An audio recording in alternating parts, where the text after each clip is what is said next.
it's flatline finished. When I spaz, I'm grinning. Put a peel off in the Sadies and I pass by spinning. It's perks with this life, but I don't have my skinach. Took a quick trip and now I'm back home winning. And I see they eyes pop like I snack on spinach. Pull up to the spot, she tryna grab my digits. I'm already 8 shots, a Henny past my limit. Here you go. Hazards with a dash full of tickets. I'ma act like I don't see them. I got bad eye vision. Y'all can't pass my scrimmage. While y'all tripping, it's Aruba. I realized I had to go and flip the... What's up, guys? Welcome back to episode 208 of Psychotic and Iconic. Paul's here along with my co-host Nick Theories. Philly Phil will be out the next 2 weeks because he's on his honeymoon. His wedding was fucking awesome. Congrats to Phil and Sam. Thank you to everybody that's tuned into the live stream. If you haven't done so already, please go ahead and share it.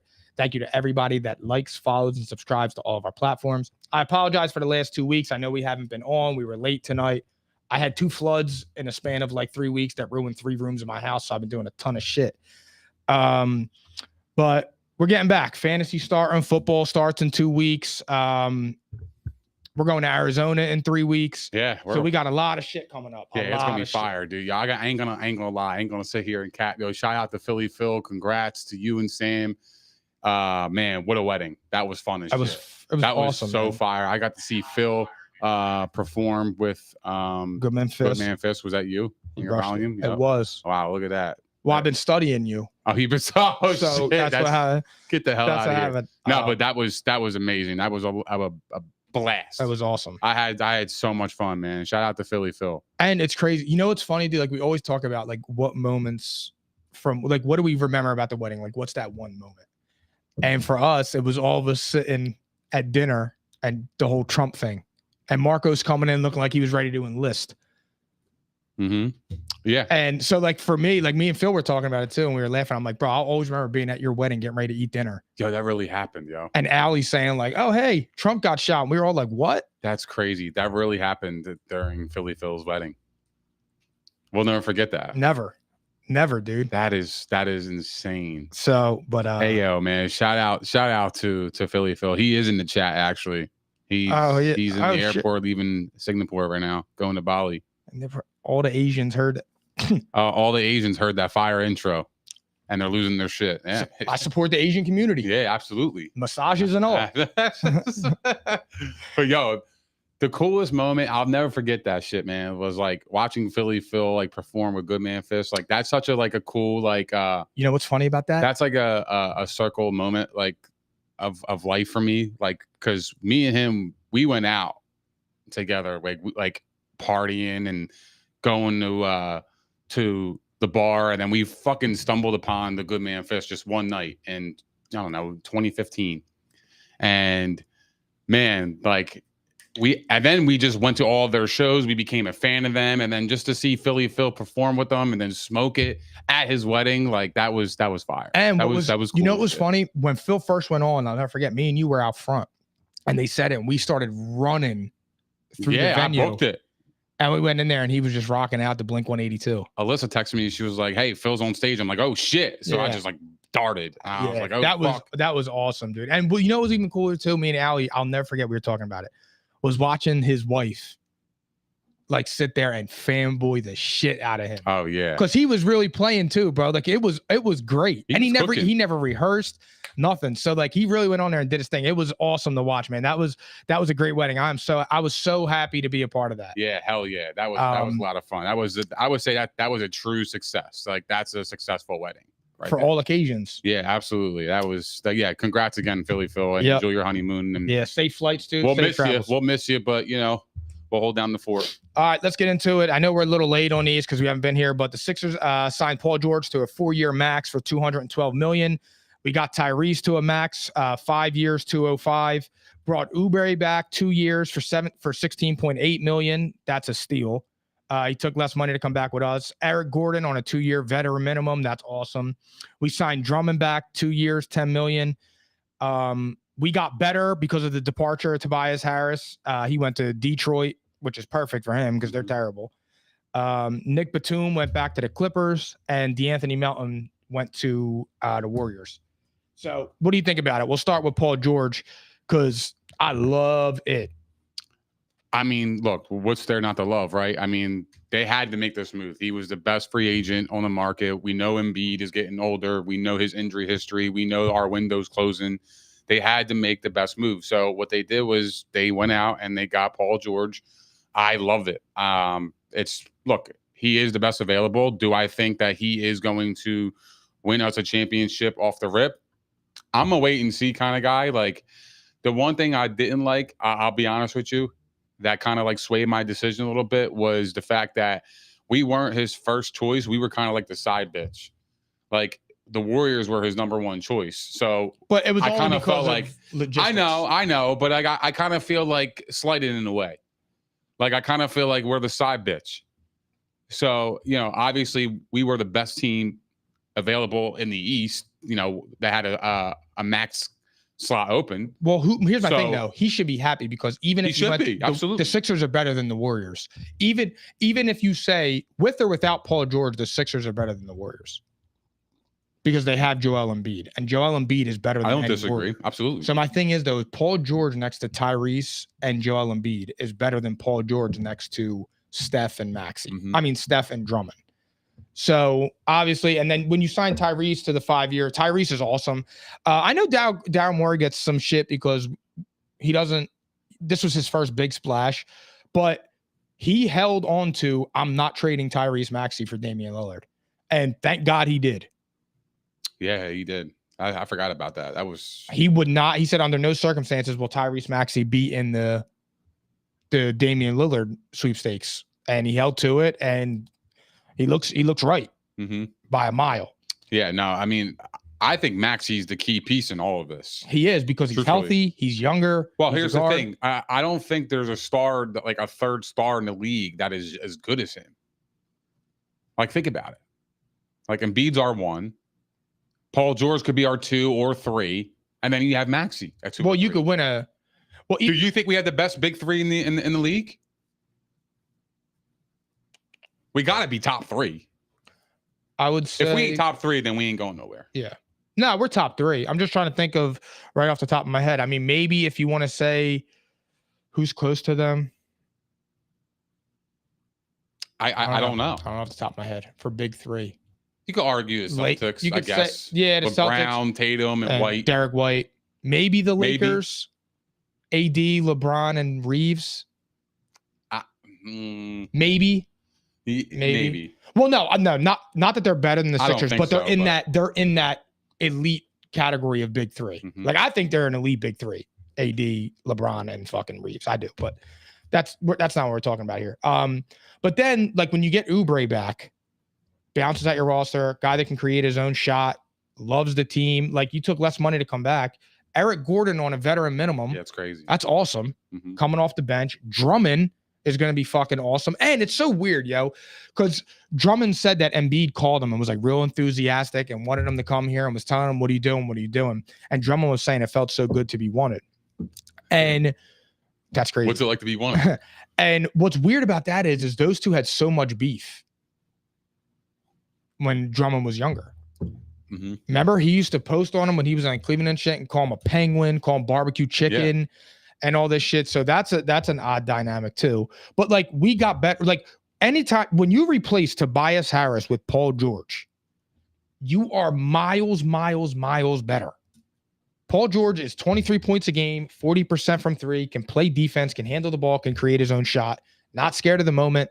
That's all you need. Tobias Harris, you don't know if you're getting 16 or you're getting 4. Is he going to go? His last game as a Sixer, he had no points. Yeah. So, which was a fitting way to go out for him. See, that's what I love about the Paul George signing is that he could play both ways. Paul's like he could play defense. Like, Dame Lillard can't play defense. He's an elite scorer, but Paul George could score. He doesn't have to be 30 plus for this team. We have Maxey, we have Oubre, we have other pieces on this team that could score along with Embiid. So, like, he doesn't have to put up 30. He could play defense, play his role, and put up 20 like he always does. Yeah. It's, you know what I mean? Like, you've already balanced out your whole roster. So one guy on here that I am sad that we missed was Batum. Yeah. I did want him back, but here's the thing. Eric Gordon's just fine. But it ain't going to make or break. No, it's not. But I liked him in the locker room. The team seemed to love him. He won us a playoff game. He was fucking awesome that game. Yeah, he was. But it's like Eric Gordon, he'll work. Eric Gordon's going to be awesome. Eric Gordon's going to be awesome. I mean, what's he going to be? A 7th guy off the bench? And here's the thing. Eric Gordon last year when he was with Phoenix, that team is garbage.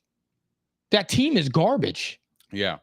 I'm serious, dude. Like they're trash. You love Drummond too. I remember like in previous episodes in years past, like you would bring him up and like, man, I hope we can keep Drummond. I hope we can trade for him. I hope we can. Bro, because like at that point, him. You always liked him for a depth piece. You can keep Embiid off the back-to-back. Mm-hmm. You can give him off games.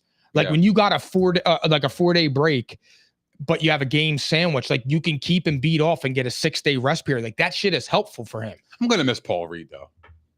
I know. I am. Yeah, B-ball Paul. But honestly, dude, we all wanted him to be something he wasn't going to be because he's been through 2 coaches, and he never established himself as a player. So there was obviously something missing, whether it was just game or IQ, but something was off there, even though he was a fan favorite. I liked him. I thought he played like very physical. I thought he played tough. I thought he played with like tenacity. I don't know. I like the way he played. I just felt like he was a liability and a mismatch.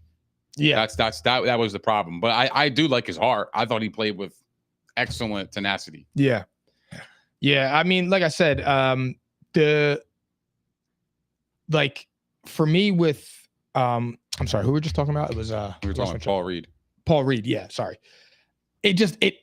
I feel like the fans always had a different version of what we thought he could be as opposed to what he actually did. Right. Almost like Trevor Lawrence. Yeah. To go there. Like, well, he got paid. We signed him from what's it called? Because he signed. Yeah. No, he signed a deal with the Jazz or something. Wasn't it Cleveland? It was somebody. I thought it was somebody. Somebody gave him an offer sheet and he paid it. Yeah. I thought it was Cleveland. I thought it was somebody out west. Maybe I could be wrong. I don't know. I could be. I don't remember. But the Jazz or something. What's cool is, did you hear about the Sixers bringing back potentially the black jerseys? They're the best, bro. Dude. It just makes me think of Allen Iverson, AI, and Aaron McKee. That was the best. That was my guy. Yo, those black jerseys were fire, dude. The white ones are awesome. Black, the white, the blue, the alternate, the blues. Yeah, like wow, that was an error. The shorts were fire. I wish they would go back to that permanently. The silky jersey. Yes, dude, like I feel like the NBA needs to go back to that. And what was different is about it too was, do you remember they had the first black ones were the full shoulder. Mm-hmm. Then they made them thinner. Yeah. The one that Maxey was holding up was the full shoulder. But remember when they did the one jersey too where it was white and the back of it was gold? Yeah. Do you remember that? I remember that. They were selling them shits at Kmart. Yeah. That's what it was, dude. It was like half white, half gold. Yo, I'll never forget I mean, that. I don't know why I just thought of that. That's crazy. That was like something John LeDrew would wear. Yo, that is so nuts, bro. That's a throwback. I know. I might look for one of them. I'll wear it to Maya. To wear it to Maya? Yeah. It's a culture fit. Well, all I know is I can't wait to I'm getting one of them fucking jerseys. Yo, I'm they are Maxey fire. jersey. Yo, I do miss the NBA wearing the silky jerseys. Like I remember when AI left. Yeah, I remember when AI left the Sixers. I wanted a Nuggets jersey so bad. Yep. I used to try to like look for one on eBay, like one of the silky jerseys, the real jerseys. Like I just love. They were awesome, man. They were fire, bro. And it's our childhood. Why do they fuck with them? I don't know. Well, they were probably too heavy, honestly. But dude, even when you the look fabric at is it, probably too heavy. Now they probably have it like a lightweight type of mesh. Well, they need to call IPP Pressworks because we got fantastic fabric. That's over here. real talk. You see what I'm saying? Yeah, transition. Call Donna. Yeah, real talk. Call Donna. All right. The Mavericks signed Klay Thompson. Wild. He was choosing between the Lakers and the Mavericks. He chose to go to the Mavericks. He said for a better opportunity to win a championship, which is, I don't know how I feel about that, to be honest. I think he would have been a better fit on the Lakers because he could have been a true catch and shoot. Yeah. And with LeBron, he would have been shooting wide the fuck open. Mm-hmm. And now they're saying that the Mavs are going to make him start at small forward. Really? Yeah. He's starting at small forward. He has guaranteed minutes, guaranteed starter. And it's like, you see that, dude. And I'm just like, that's where we're at with Klay Thompson. I hope this doesn't blow up in the Mavericks' face, though, man. I think it's, if somebody they asked me, didn't get rid of anything, but like I think the contract is kind of rich. If somebody asked me my true feeling on it, it's more likely to blow up than be a seamless fit. Yeah, because I'm not gonna lie to you, dude. I've been watching on Twitter, and he's been getting cooked by these YMCA kind of dudes. He's getting cooked by people at the rec center. He looks slow. He looks like somebody that's past his prime, and he looks like he looks like he's just getting a bag. That's what he looks like. He looks like he's just going to Dallas and going getting a bag. and hopefully tidal wave. Hopefully. Like, can he shoot? Yeah, he can. But can he get separation? It didn't look like it. Yeah, that's the problem. That was the problem. But here's the thing. Clay has always just been a sharpshooter. Like, he doesn't dribble. He just runs off the ball and does it. But I don't. He's not the defender he was.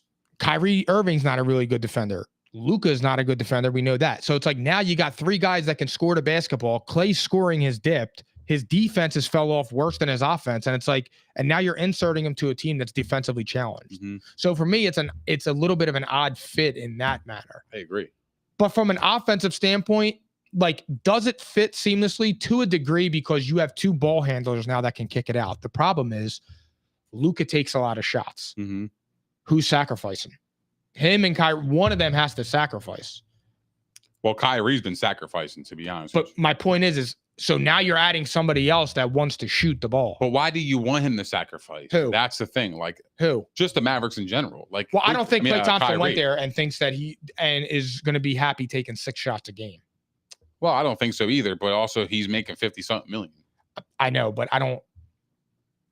Yeah, but here's the thing. I think Klay knows he's past his prime. He's kind of talked about it, bro. Like, he's kind of said, like, he's near the end. Yeah. He knows where he's at in his career. Like, he should be blessed to get the contract that he got. Of course. So, like, if he gets 6 shots a game and he gets 6 open shots a game, hit those 6 shots. Well, that's his job. Do you think it makes them the favorite? No, because I think it's hard to go back to back. For me, the Thunder are the favorite. I think the Nuggets should be, but that's Nuggets lost pieces. I know, but they got the best player in the league. They still have Murray. They still got Porter Jr. They got no depth. I know. They lost what's his face off the bench this year too. I know. But what's his name? They still have Aaron Gordon. I love Aaron Gordon. Yeah, but who's they lost Bruce Brown 2 years ago. Mm-hmm. Who'd they just lose off their bench this year? What's his name? I'm removed from basketball a few months. I can't think of his fucking name, dude. He went to like the Magic or something. Who was it? The Nuggets. I forget. All right, fuck it. But I feel like the Thunder do. And the Thunder just got Hartenstein and the Caruso. The Thunder are I loaded. like the Thunder. I think the Thunder's good. I think the Thunder are great. You had the Thunder in 5. Mm-hmm. I tried to talk What's wrong with that? What do you think? Speaking of the Thunder and them being a young and up-and-coming team, let's talk about somebody that transformed the Thunder in the bubble year, Chris Paul. Oh, yeah. They had them an 8% chance making the playoffs when Chris Paul signed with the Thunder. And he took them to the playoffs and took the Rockets 7 games in round 1. Mm-hmm. He got traded there for Russell. That was the Russell Westbrook trade. Yeah. He signed a 1 year with the Spurs. What do you think about that? I love it. I think it's going to be a great fit. I think Wemby's about to have a crazy year. I think he's good. Yo, Wemby's like that. Wemby's like that. And now he's going to have Chris Paul that's going to teach, like, awesome. Yeah, he's going to teach him like the leadership aspect. The alley-oops are going to be insane, bro. So like, I will say they're going to be highlight reels. You know what this deal reminds me of? Like Chris Paul, his deal was the big homie. That's what it was, a big homie deal, because he's there to teach Wemby and the young guys how to fucking win. Yeah. How to have tenacity, how to lead, how to go there. Imagine the support that Wemby has with Greg Popovich and Chris Paul. Chris Paul is essentially he's a floor general. He's a coach out there. Mm-hmm. So I think the Spurs can contend in the play-in, to be in the play-in this year. Really? Yep. I don't know about that. I think that because of Chris Paul. I think that they could be in the play-in. I think they're going to be better. Because I think Wemby's getting a lot better. Yeah, but the problem is the Rockets are going to be better. Yeah, but the Clippers are going to be ass. We say that, but they're always competitive. They're going to be fucking cheeks. They're always competitive. They find ways. They're going to be ass, bro. Ass. Because now Kawhi Leonard has to take the whole load on his shoulders. Pause. But they lost Paul George. Oh, no, well, they got James Harden. He's not reliable to do that. Hold on. First of all, signing James Harden 2 years, $70 million is fucking malpractice. Well, no, it's even funnier because he wanted the max deal with us, and he didn't even get close to the max. So he wanted to get traded because he wanted the max deal and didn't get the max deal. He wanted chicken. That's the funny part about it. He wanted West Coast chicken. He got West Coast chicken. I know. 70 M's. We sneeze at it. For 2 years. I know. We gloss over it. Like, yeah, he's making $70 million in 2 years. We won't even make $1 million in the next 10. One. Think about that. Like, people don't even like you can't compute we've it. been so programmed and conditioned to like read the screen and be like, oh yeah, this guy signed for 5 years, 280 million, 145 million guaranteed. Like, we're so programmed to like read these numbers and not even bat an eye and think about like, holy fuck, like that's a insanely amount of money. Like, you could buy a fucking island with that, bro. Like, I know. like, think about that. You're playing a sport for 5 years. You have to give up 5 years of your life, right? And you make $280 million. The next 95 years of your life, you can do whatever the fuck you want. Literally. And your family. And your family. And your friends. Whatever you want. Yeah. You can go on vacation every single week for the rest of your life, and you would be totally good. 295 million guaranteed. Like, these contracts are fucking outrageous, bro. Like I said, like the common person has been so programmed to look at these numbers and not like really realize and like comprehend how much money that really is. 5 years, 250 million. Like, what? A $50,000 salary for the next 5 years is 250,000. You could be an engineer. You could be somebody that's actually like building something, or a teacher, designing something, or a teacher, fucking educator. Yeah, like educating the youth for the next 5 years. You're making not even 0.01% of that person's salary. That's fucking stupid. Yeah, that's insane, bro. I know. Like, this is like, and the funny thing is like, and this is another thing that caught my eye too. Like, now that we're on a subject, I know we're off topic here, but this is really good. This is a really good topic. Alyssa and I, we were watching the thing, and somebody was like, "Oh yeah, I'll pay the fine." It was only like 15 grand.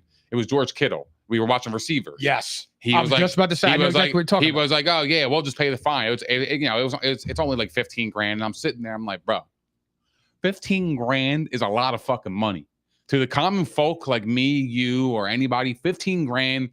That's a nice chunk of change. I think these guys talk about 15 grand like it's like $15. Like, oh yeah, it's only a $15,000 fine. Like, that's crazy.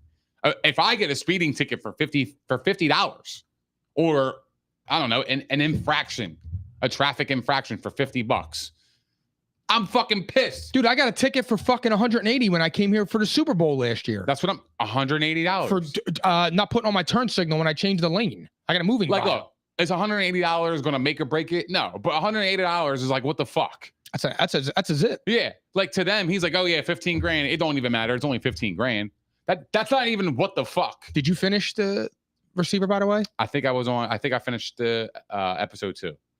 Oh, you're way behind. I'm way behind. Yeah, it's 8. I'm on like 6 or 7. Damn, I'm on 3. You gotta catch up. I gotta catch up. Catch up, bro. But yeah, dude. So like, that's like, how crazy is that? I know. Like, 15 grand is a fine, and they don't even like bat a fucking eye, dude. And the craziest thing is, I don't think they say that cocky. I think they say that because they're truly out of touch with like common folks. But I'm actually truly surprised. Like, that's not even like, this conversation's not even talked about more on social media. Yep. That's what's shocking to me, is that nobody even like looks at this. Like I said, like, I feel like we've been so brainwashed and programmed to look at these numbers that we don't even like comprehend how much money that is.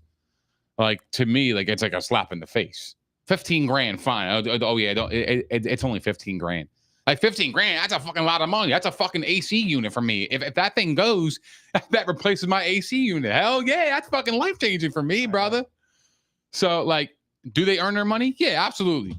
But, like, the common folk does too. Yeah. That's my point. What do you think about, speaking of common folk, what do you think about Bronny?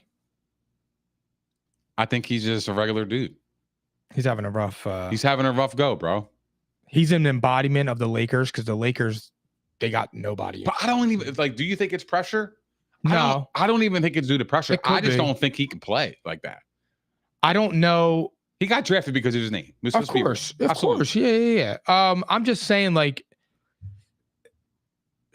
look, he looks like, bro, we're fighting tooth and nail to try to find a spot for him on the NBA. Yeah. I get it. He needs I understand development. it, but But we're trying to make every excuse. he knows he needs development too, because he said, I'm not opposed to the G League. That's okay. So he's humble enough to know that.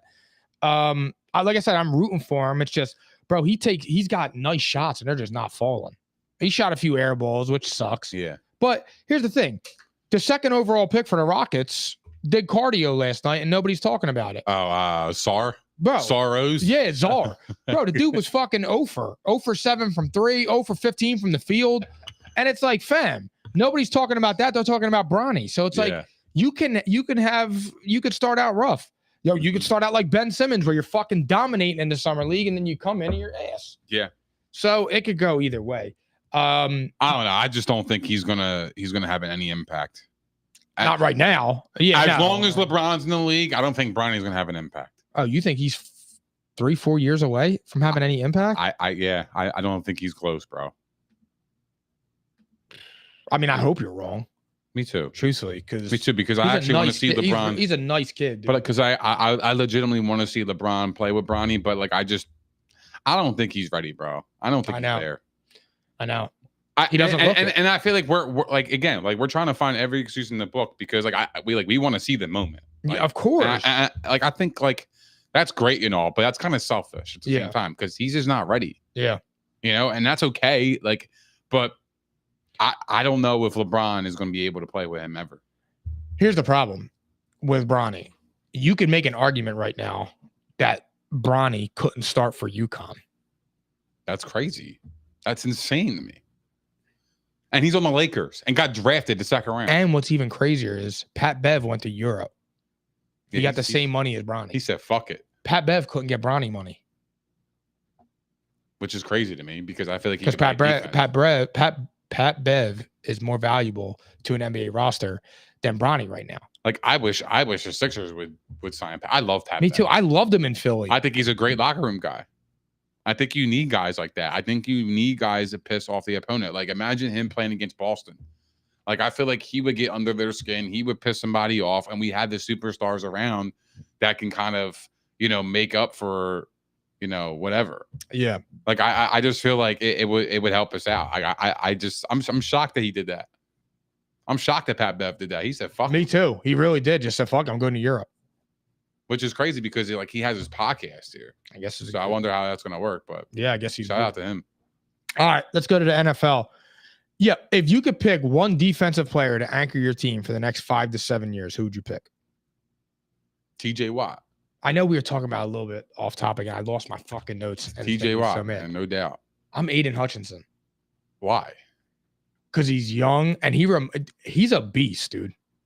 Like for me, he just jumps off my screen. Mm-hmm. He jumps off my screen. But I'm shocked you didn't say Micah Parsons because he's the best defensive player you've ever seen. He is. So it is wild to me you didn't pick Micah. Well, I mean, all right, here for the next 5 to 7, I would take Micah just because of his age. All right. But do I think he's better? Do I think Micah is better right now than TJ Watt? No. He's not. I think TJ Watt is better. Is Myles Garrett better than Micah? Yeah, I mean, here's the thing though. I feel like Micah plays a different role than TJ and Myles Garrett. Like I feel like TJ Watt and Garrett, they're known to come after the quarterback, where Parsons plays both. He comes after the quarterback, but he also plays in coverage. He also plays the run. He also does, other things. Can I be really honest about Micah Parsons? Go ahead. I'm being serious when I say this. This has nothing to do with my affiliation to the Eagles. It has nothing to do with it. Go ahead. Everybody for the last 3 years has done every single thing possible to make Micah Parsons something that he isn't. Like what? Every single year, defensive player of the year, best player we've ever seen, Lawrence Taylor. Those have been 3 key components of Micah Parsons. And every year he's flamed out at the end of the year. That's been the biggest criticism of him, is that he is flamed out. His numbers have flamed out at the end of the season. And I'm not saying that Micah Parsons is trash. I'm not saying that at all. I know he's a good player. But my point is that it's like, when I compared his stats to Hassan Reddick, it's like, well, Micah Parsons is the main focus of the defense. Well, isn't TJ Watt? Isn't Myles Garrett? Isn't Aiden Hutchinson on the Lions the main focus? And it's like, when you hear that, it's like, well, his role's different, or it's this and it's that. And it's just like, yo, maybe just Micah's not that dominant or as dominant as a player as those two guys are, Myles Garrett and TJ Watt. And that's not a knock on him. But why do we constantly try to find different ways to just keep like having dishonest discourse about Micah Parsons? Like, and I think it's because most of the media and others have put themselves into an unwinnable situation. Because if Micah Parsons has a game where he has 4 sacks, everybody's telling you that he is the best defensive player they've ever seen. But then he has a game where he's invisible, and it's, well, the defense is focusing on him. And it's like, well, he's always getting focused on if he's that good of a player. But at some point, you can't keep having the hype of Lawrence Taylor, defensive player of the year, and not do shit. So my thing is like, Myles Garrett and TJ Watt, they are definitively better than Micah Parsons. And those two are the focus of their team's defense when they're trying to stop them from getting in there. Chris Jones is better than Micah Parsons. Well, I think they're better because they're more experienced too. That's fine, but why did we not say that? Everybody already crowns Micah Parsons like he's already that guy. I mean, bro, like he really is amazing. But like, last year, Hassan had better stats, bro. You know that. I know, but when it comes to like, I mean, here's the thing. What do stats mean in defense in terms of like defensive? When you look at the stats, it's like, okay, like, who's involved getting their hat on that fucking player carrying the ball? But I also feel like defensive like stats can be skewed in a way, because I feel like when I watch the Cowboys, like I feel like when I watch their defense, Micah Parsons is in almost every single play. Have you been conditioned? He's near the ball. Have you been conditioned to think that? No, I literally watch the games and I'm like, okay, like he literally jumps out like off the screen. Did he jump off your screen against Green Bay? No. When the anchor of the defense got the shit blown out of him off the ball. I know, and that happens. I know that happens. And like, I'm not trying to be a Skip Bayless where I'm picking out one specific thing. Here's the thing. Like, has the Rams given up 1,000 points in a game? Yeah, absolutely. But we crown Aaron Donald to be the best defensive tackle of all time. But Aaron Donald's stats were so much better than his other peers. No, over a period of time. Right, because that's predicated on the position. There's not many nose tackles out there. There's not many nose tackles that is like that. But the argument that I got argued against when I talked about Hassan Reddick having similar, if not better stats, and I made a compelling case that I don't understand why we have that conversation centered around Micah Parsons right now, was that he's the focus of the defense. We can go look at the comments on all of our social media. You may have even said that too.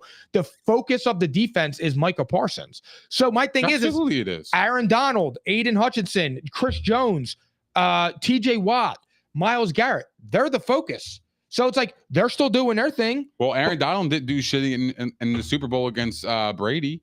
Did nothing. Bro, that was, I mean, he was invisible. I and get guess that. what? But we don't ever knock on him. Because he came back and won it. That's fine. He came back and won it. But like defense, do you really have I mean, look, it's more of an offensive driven game. So like put it this way. Kind of, that's like saying like, oh, Jerry Rice is the best receiver ever because he has 4 rings. And it's like, well, no, because wide receivers don't get the credit like that. The quarterback does. Right. So I know what you're saying there. I'm not debating that. But my thing is like Aaron Donald was so great and he got all the praise. Yeah. But when the Rams gave up 1,000 yards or they got blown out and, in a game and Aaron Donald didn't do shit, we've never like looked at Aaron Donald sideways. We've never questioned him. We've never said, oh, he was invisible. Like he never had that label. But then Parsons does that, right? And he's excellent, week in, week out. There are some games where he might have a bad game, but yet the whole focus is, oh, Micah Parsons, he was invisible. There he is again. He's invisible. And it's like, all right, like, so was Aaron Donald in some important games. So where was the flack for him? The difference is that, again, Micah Parsons plays for the Cowboys, so the microscope is always going to be on them. But the other part of it is the media. Like he's a fucking phenomenal player. Like if he was on the Eagles, bro, I really believe that at least 40% of South Philadelphia would have Micah Parsons jerseys. Why? I understand that. Why? Because his persona, yes, of who he is, He's a hard hitting dude. He's from like, this Penn State. area. Yeah. Like we would love him. We would. But now that he's on the other side, we nitpick about like, oh, like he was invisible here, he was invisible there. Like, but we do. But I haven't nitpicked. All I said is that what has he done and how are his numbers You're looking for a significant a signature moment. We haven't had that, but he's also been in there for 3 years. But my other part of it is, every year he's increased in sacks. He has his tackles decreased? Yeah. But that could be also due to scheme change and everything like that happened. But my point is that why is you're telling me that I'm crazy because I'm not ready to say that he's this or he's that because it's only been 3 years. But in the same breath, every other person is saying that he's the best player, the best defensive player they've seen, and comparing him to somebody like Lawrence Taylor, who is legitimately like universally renowned as the best defensive player ever. Mm-hmm. So what is it? What has he done? Because he runs fast and he's all over the screen? Well, no, the impact that he has on the defensive side of the ball. In every play, whether it's in the pass game, whether it's in the run game, whether it's in it doesn't matter. He's always involved. Like he can get after the quarterback. He's multi-dimensional. No, I know that. Do it all. I just don't think that right now the conversation needs to be warranted about him being the best because you're talking about the best you've ever seen. He's not even the best player in the best defensive player in the NFL right now. He could be this year. He could be, Absolutely. But he hasn't been. Do I think he's top 3? Absolutely, he's top 3. I don't think he's better than Chris Jones. I don't think he's better than TJ Watt. And I don't think he's better than Myles Garrett. I don't know about that. You see what Chris Jones and them boys did? I understand that, but Chris Jones also has a good offense. He also has an offense that's always been there. But that doesn't mean anything. It's the player. Scheme. Scheme matters too. Like, yeah, absolutely. Yeah, absolutely. Scheme matters. That defensive coordinator knows how to get Chris Jones involved. So whether he's double teamed or not, they figure out ways to get him open. Well, the Cowboys got a new defensive coordinator this year. So if Micah Parsons doesn't have a good year, we're going to blame Mike Zimmer. I'm not blaming anybody. I'm not blaming anybody on that end. I think Micah Parsons has been excellent. I think we've been too hard on him, if anything.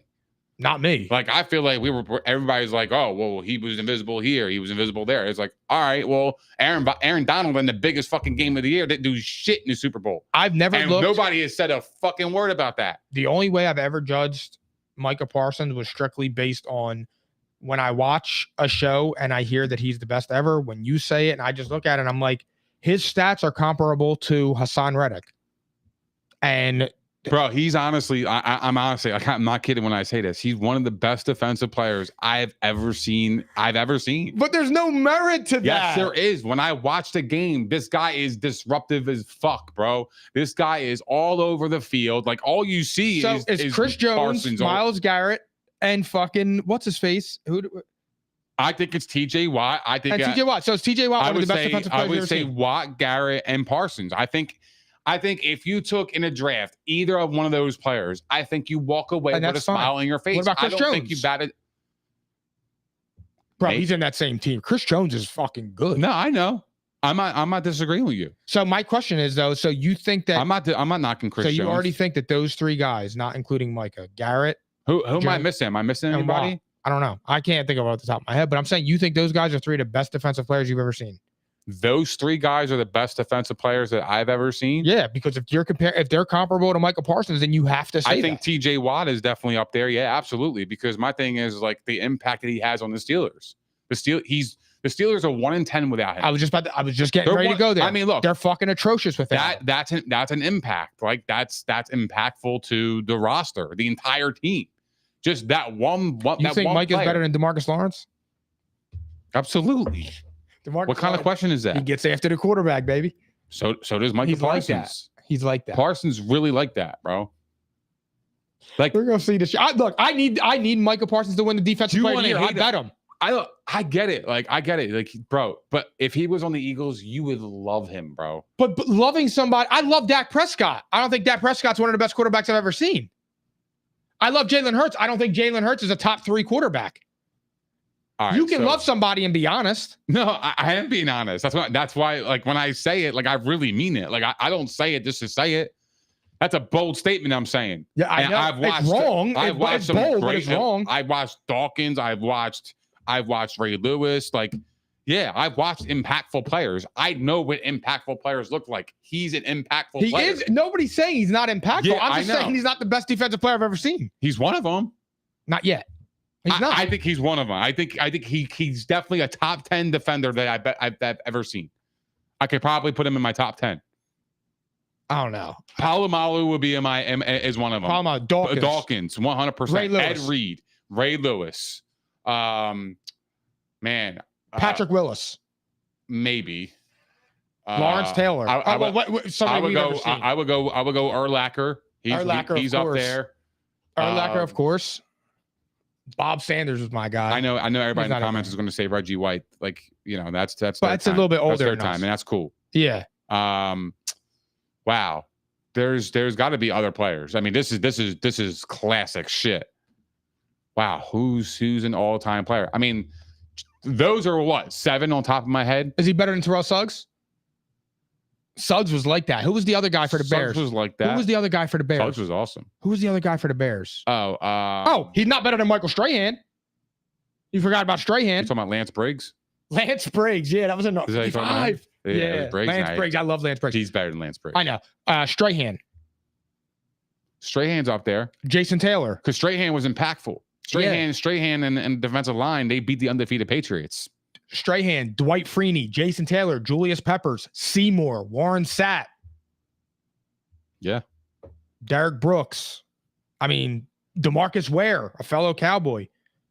Rondé Barber, Champ Bailey, Ty Law, Ed Reed, Dawkins, Palomalu, Darren Sharper. Like, that's what I'm saying, bro. It's not that we're not there yet. No, we're not there yet. yet. Phil Murphy said, we're not there yet. No, we're not there yet. But when you watch him in his first 3 years, you look at him and you're like, he's going to be there. He could. Like, his trajectory is put him in the Hall of Fame. Absolutely. He's a Hall of Fame. Of course, yes. He's a Hall of Fame type of talent. And I'm like, I'll argue with anybody about that. It's ridiculous to say he's not. Like, it's ridiculous. He's got 40-something sacks in the first 3 years. I know he's good. Like, who is the all-time sack leader? Probably LT, Reggie White or somebody like that. 200 sacks, right? Mm-hmm. He's pretty much 25% there in 3 years. He's going to knock on that door. He is. He's going to knock on that door, bro. You're a cowboy. I'm not a cowboy. I'm just honest. Oh, my bad. I'm just go honest. by what your eyes tell you. I'm just being honest. I mean, Terrell Suggs had a fantastic career. 139 sacks. That's a lot. Suggs was like the man. That. I thought Dwight Freeney was like that too. Dwight Freeney was definitely like that. He gave Tom Brady a lot of fits.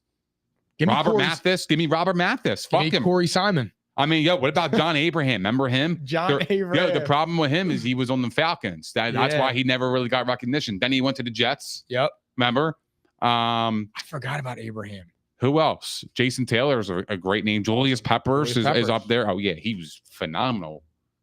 He was a legend. Julius Peppers, fucking legend with the black visors. Oh yeah, he looked like a mean motherfucker. I know. But yeah, like so. Yeah, do I think that he can catch these guys? 100%. He absolutely can. He just didn't yet, and that's all I'm saying. No. So I don't want to hear that he's the best player. No, but what I'm saying is like when you watch him, like.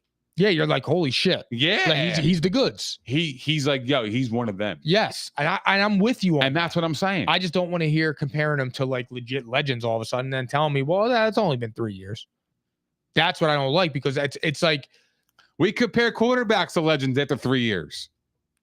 When you're on a trajectory like Patrick Mahomes. Well, his trajectory is just as up there with the best of them. He's just below TJ Watt in the last 3 years in sacks. TJ Watt also missed time. TJ Watt he had 47 of them too. He got hurt. Yeah. TJ Watt got hurt. What did he miss? 8 games last year or the year before? He tore his fucking pec. Yeah, he missed some time. Yeah, so prorate it and look where it's at. It's not even close. No, I know. But Parsons is up there with the best of them. He's up there with the Myles Garrett. I want to go to somebody else you can't stop defending. Go ahead. Let's go over to the AFC East with the Buffalo Bills. Oh, yeah. Nick Allen. So they're saying that the Bills achieved addition by subtraction by getting rid of Stephon Diggs are out. And Keon Coleman says, I'm not Steph, I'm Keon. This team's a fucking circus. I love it. I think this team is going to be slept on. But you told me you thought they were going to be Chiefs. I know. But you know what, dude? You can't do it. I'm not going to lie to you, bro. As it's getting closer and closer, I can't go against JA17. Like I feel like he is gonna have a great season. I'm starting to turn the corner. Keon Coleman's going to have a good season, and I like him in fantasy. I think he's going to be good. I think Keon Coleman's going to be a good player, and I think he's going to get a shitload of targets with Josh Allen, because Josh Allen needs to find somebody outside of Kincaid that he can trust, and he doesn't have anybody. He don't have Diggs. He don't have Diggs or Davis. And Coleman was the first wide receiver taken off the board. I also think Curtis Samuel in deeper leagues, like 14 players like ours, I think he can have a lot of value, because I think Curtis Samuel's a good wide receiver in his role, and I think he's going to get a lot of targets in that offense. Yeah. Because they don't have a stud. It's going to be a committee. What about Kincaid? I love Kincaid. Kincaid's going to be a stud. I think he's going to be great. He's a top 3 tight end this year. Definitely top 5, yeah. He's going to be a top 3 tight end. He's going to be fucking awesome. I'm with you on that. Yeah. Stephon Diggs has this year. But going back to that, we talked about that, though. Like, I said that. Like, I felt like Josh Allen is going to be a better quarterback. Like, I know that, like, it's crazy to say that, because you're taking away such a talent from Stephon Diggs. It's going to be felt. But, like, I feel like Josh Allen's going to be a lot less pressure to force feed somebody a football. Like, I feel like he's going to be able to do his thing and actually go through his progressions with less pressure. Like, I feel like when you play with a wide receiver like that, and even Tom Brady said it. He said, you know, like, I felt pressure to get Randy the ball because I know how good he is. I want him to be involved. I don't want him to be out of the game. Like, the first drive, I want to get my playmakers involved. Sometimes it doesn't work out like that. So, you know, like, I feel like taking that away for Josh Allen and that pressure, like, I feel like that actually could be beneficial for him. And I think Keon Coleman's going to come in. I think he's going to play great. Second year, Kincaid's going to step in. You got Dawson Knox. You have Khalil Shakir. He has, he's been in there for a year or two. I'm so happy you're saying all this. And you know, like, I definitely think like, do I think the Bills are Super Bowl? No, I don't. I don't think their roster is Super Bowl. I don't think their roster is Super Bowl. I think they have a Super Bowl caliber quarterback. They got Josh Parsons. I think they got a Super Bowl caliber quarterback, though. That's all I know. I don't know if they do. Yeah, I know. You don't know. I think, well, do you have evidence that they do? Here's the thing. I simply yes or no. You know what's funny about this conversation is that I've been watching on Twitter lately, and I've been seeing that people have been giving Josh Allen his flowers this offseason a little bit. They're starting to come to realization. They're starting to look at the numbers and be like, bro, this dude's different. Can I tell you something true? This dude's different. Can I tell you something true? Josh Allen is true. Josh Allen is a superstar quarterback and a superstar talent. He's a beast. Josh Allen. So say that. No. Say that. He's a beast. He is. He's a beast. I think Josh Allen is, how do I word this? I think when it comes to like winning or winning plays, Josh Allen is overrated. I think he makes listen, I didn't finish it. I think he's overrated because I think he makes too many boneheaded mistakes in key moments. We have evidence of that. I think Josh Allen simply in value is underrated because he's the whole fucking Bills organization. Like, literally the entire Bills organization. And he's the face of the franchise. He's gotten all his money. But I don't know if it's his leadership or what it is. But that whole thing that happened with Stephon is odd. And I will say, it may be better for Josh Allen, and for this simple reason. It's gone. He can, like, legitimately be free. Mm-hmm. The problem that I always have had with Josh Allen is the hits. And this year, if he doesn't trust his wide receivers and his playmakers, his career will be over inside of 5 years if he plays that reckless. He will never make 34 years old at an elite level. That's how I feel on Josh Allen. But my other problem is if Josh Allen is elite, second or third best quarterback in the league, and he's as good as everybody says it, then they should be a contender this year. That's what you pay those quarterbacks for. That is what top 3 quarterback means. When your team is fucking broken and things are screwed up, you are the missing piece. You're supposed to be the fixer, the almighty fixer. The Chiefs, we don't got good wide receivers. Patrick Mahomes, I'm gonna put it on you. Don't worry about it. Joe Burrow, I mean, look what he did. Now, no, he's got a squad around him, but Joe Burrow is the second best quarterback from the pocket. You might even be able to make an argument the best from the pocket because Mahomes is more of he plays more backyard too. He runs around and shit. I just don't think Burrow's better than Allen, bro. I just don't. But because he's not more of a highlight reel, but And from pure passing from the pocket, nobody's fucking with Joey B. There's nobody in the league better than Joey B from the pocket. Just strictly that. I'm not saying anything else. From the pocket, Joe Burrow is fucking incredible. But look at Justin Herbert. Justin Herbert from the pocket's incredible. Mm-hmm. But he got nothing to show for it. Yeah. And I actually have seen him slip on people's top 10 quarterback list. Finally. I'm waiting for Trevor Lawrence to slip too. Who's slipping? Herbert. Like I've just seen him kind of go down. Because everybody should be slipping. He shouldn't be in there. I'm saying. I feel like everybody he's like regarded as a top 5 guy. And I got fucking ripped last year for saying Dak Prescott was better than Justin Herbert. Dak Prescott's better than Justin Herbert. Absolutely. I said it. Absolutely. I think Dak is top 5. Yeah, you can make it. I think Dak is probably 5. If you look at it, you can make a compelling case. He's 5. Absolutely. What hinders Dak is playoff success. And see, like, and that's why, like, I feel like that's your beef with Josh Allen, bro. What? Like, I feel like if you had to pick a quarterback, deep down, right? Bullshit aside, you had to pick a quarterback, Lamar Jackson or Josh Allen. Lamar Jackson. You're not choosing Lamar Jackson. Why? There's no fucking way you're choosing Why? Lamar, because Lamar Jackson's not better than Josh Allen. Are you just talking from a simple talent perspective? I'm talking about a simple quarterback. Quarterback play, he's not better. He's not. Josh Allen we know this. He has a bigger presence and he has a stronger arm. Josh Allen's a better quarterback than Lamar Jackson. You could say that. You know this, Mike. No, I'm not saying that. Is Dak Prescott is a better quarterback than Jalen Hurts. And my thing is, like, and I laugh because, like, I laugh when I laugh when I say it because, one, I 100% mean that.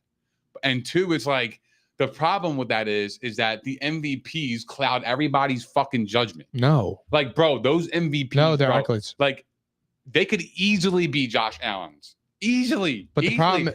And the MVPs don't mean shit. Has Josh Allen ever had the best record in the league? No. Josh Allen has had more on offense to work with than Lamar Jackson. Were they the 1 seed 1 year? The Bills? Maybe they weren't. They were the 2nd seed, I think. Okay. 2020. Yeah. And then they never made it back, or 21. I mean, they were like, what, 13-3, 14-3? I mean, that's fucking up there, bro. I mean, come on. But all right, well, I got you. Lamar did it. I know, I got you. I already gave you the defensive rankings. Josh Allen has had the same good defenses as Lamar Jackson over the last 4 years. It's been that, but it's just like when you look at them, when you look at player for player, Josh Allen fits the bill of a prototypical quarterback. And then you look at it and it's like, I know he's going to give you 5,000 yards. He's going to give you 40 touchdowns, but he's going to blow that game with a dumb fucking throw. And you can make that same argument with Lamar Jackson. I'm not saying that. All I'm saying is I think it's like you have Patrick Mahomes. Then in that next group, you have Josh Allen, Joe Burrow, Lamar Jackson. Then after that, you can fight. But I think there are the four best quarterbacks in the game are Lamar, Joe Burrow, Patrick Mahomes, and Josh Allen. And then after that, you could fight with Jordan Love, Jalen Hurts, Dak Prescott, Matt Stafford, Aaron Rodgers. You can fight that. Brock Purdy, CJ Stroud. That's all after that. But the four best quarterbacks in the league are those four guys. Right. No, I get that. But like, if we're going to talk about who's better, but like my thing is Lamar Jackson is not the best quarterback. I know what you're saying. Like, he's not the best quarterback. So what does the MVP mean? Because the MVP should have been most Patrick valuable Mahomes. player. Yeah. Patrick Mahomes. Not last year. Right. Last year. But when I ask you, like, he had 27 and 13. Like, a part of me, like, bro, I swear, dude, like, and it's okay. And I get it. But like, I feel like because there's no way in hell that I just don't believe that you think that you would take Lamar. I don't think that you would take Lamar over Josh. You saying if I'm having I just don't believe that. I don't believe that you're taking, if you had to take a quarterback that you can run your franchise for the next 5 years, a solid 5 years. Yeah. Right? Where this is your window. Yeah. And you had a quarterback between Josh Allen and Lamar Jackson. They ain't no way in hell you're passing up on Josh Allen. There's no fucking way. I think they're in the same. I just don't believe you're passing up on Josh Allen. But I said this over a year ago, bro. I think they're in the same category. I don't believe you would pass up on Josh Allen. I just don't believe. I think they're in the same. They're the same category of quarterback. There are different quarterbacks. Josh is more reckless. Josh is a better passer. Josh is a better passer. I'm not saying, but I've never said that he wasn't. Better arm. Yes.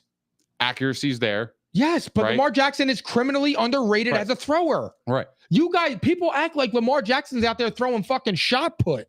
Lamar Jackson can throw that thing. And the thing is with Lamar, we go back to this all the time. Who is he throwing to? Oh, Mark Andrews. All right, well, we're about to see, motherfucker, because I'm going to say Dalton Kincaid. Okay. Go ahead. But Josh Allen right now has the exact same team that Lamar Jackson won an MVP with. You hate. I just thought of that. Hold on. Wait a minute. Go ahead. Let's talk about it. We can. Josh Allen right now is in the same spot Lamar Jackson was in. He has a solid tight end, a stud tight end. As who is? Lamar Jackson. Okay, go ahead. He has a stud tight end, and he's got little boys on the outside. Let's see what you got, homie. Let's see what you got. He's about to find out. I guarantee you. I got the number one defense, Mike. I guarantee. They had the number one defense. You're talking about last year. I'm talking 2-3 years ago.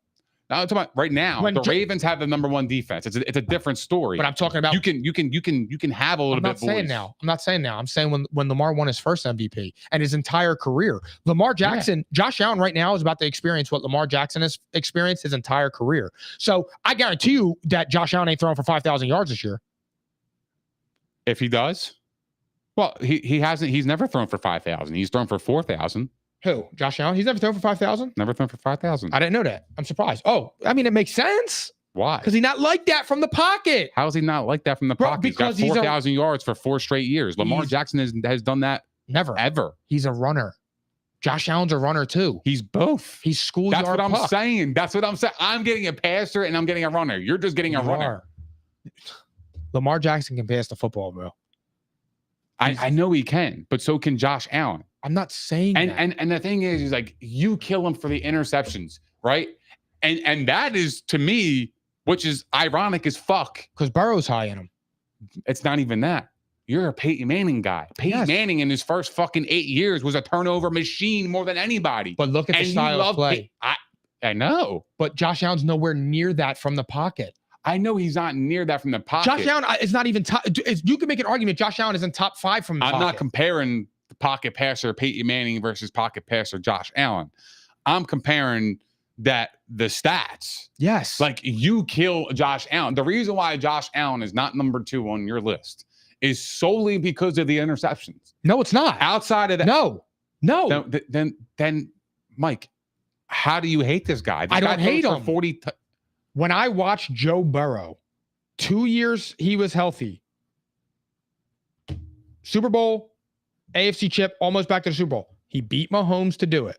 I know, 13 seconds. I told you broke the team. It's okay. Who cares? When I watched Joe Burrow throw the ball and play the position with that offensive line, it's like watching a Manning, a Brady, a Montana, just a pure guy from the pocket. The ball comes out. He knows what he's doing. He's pinpoint accurate. He's got a fucking rocket. Like, to me, I don't think you can win a Super Bowl with Josh Allen. That's insane. I don't think you can win a Super Bowl with Josh Allen. But you can win a Super Bowl with Jalen Hurts. I mean, Jalen Hurts showed me. If you think Jalen Hurts showed me that he can do that in the big game. If you think that Jalen Hurts can win a Super Bowl and not Josh Allen, Mike, come on, bro. Bro, but here's the thing. You know damn well, if you know that. I believe Jalen Hurts can win a Super Bowl. With this entire team around him, yes. I think I don't think Josh Allen's ever winning a Super Bowl. Okay, that's fine. I know what you're saying. Like, okay, Hurts got to the Super Bowl. I got you. And he played one of the best games as quarterback in the biggest game of the year. But Josh Allen never had a roster like that, though. That Eagles roster was different. That's fair. I'm not saying if he had a roster like that, I think Josh Allen goes to the Super Bowl easy. 100%. Probably.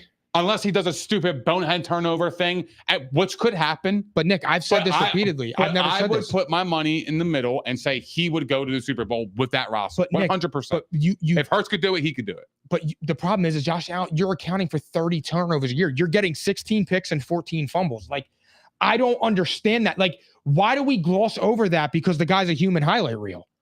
That's all I'm saying. I'm not here to say that Jalen Hurts is better than Josh Allen, but I have watched Jalen Hurts get to a Super Bowl and do the damn thing. I have not watched Josh Allen get to a Super Bowl. I've watched Josh Allen almost get there. Now, look, I've said this before. After that 13-second shit happened, they were done. That Bills team was cooked. I said it then, and I'm saying it now. Josh Allen, first of all, his cat pits are going to hinder the ability to shape that roster. That's number one. Number two, I just don't think at this point Josh Allen is capable of winning a Super Bowl, because I think that within the next 2 years, Sean McDermott's going to be fired. That's also another thing. And you're starting over. And he's getting older. The hits. Like, you haven't had a turnover problem for 5 years, and in year 6, you're all of a sudden going to magically stop that. The difference is now is when you need a go-to guy to throw the ball to, you don't have Stephon Diggs out there. And that is my defense of what I say with Lamar Jackson. Lamar Jackson has never had that. And he's given you 2 MVPs. He's given you a 1 seed multiple times.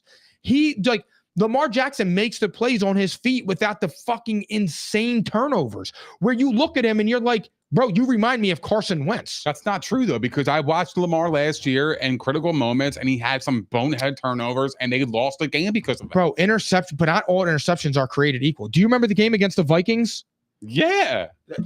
What am I supposed to do with that? That was a Carson Wentz-esque fucking game. And I've said that, and I'm saying, oh my God, you think Carson Wentz is better? No, I don't think Carson Wentz is better than Josh Allen. That's not. When I look at Josh Allen play and the reckless style he plays, it is like a spitting image of watching Carson Wentz, who was I still love Carson Wentz. Shout out my boy, he just got married. But I'm just saying, it's the same style. It's reckless abandonment.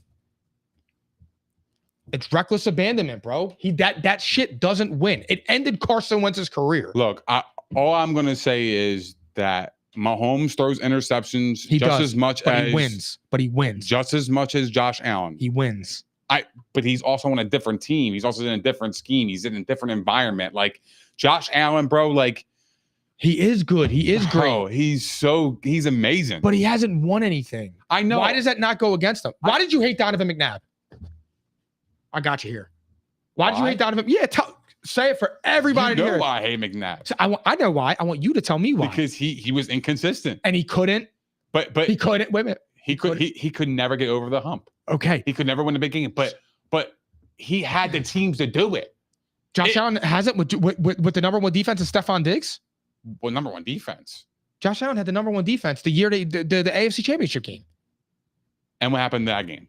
The defense let him down. I will not criticize Josh Allen for that, bro. That, you know, I'm not like that. Come on, be real. Don't make me look like a fool. I'm not. I would never do that. I know. But like my point is that fucked his whole career up. When the lights are bright, Josh Allen has played fantastic. Outside of the 1 game against Skylar Thompson, it's a mirage, bro. He's been fucking awesome in the playoffs. His stats have been absolutely way better than the people that we're naming. I know.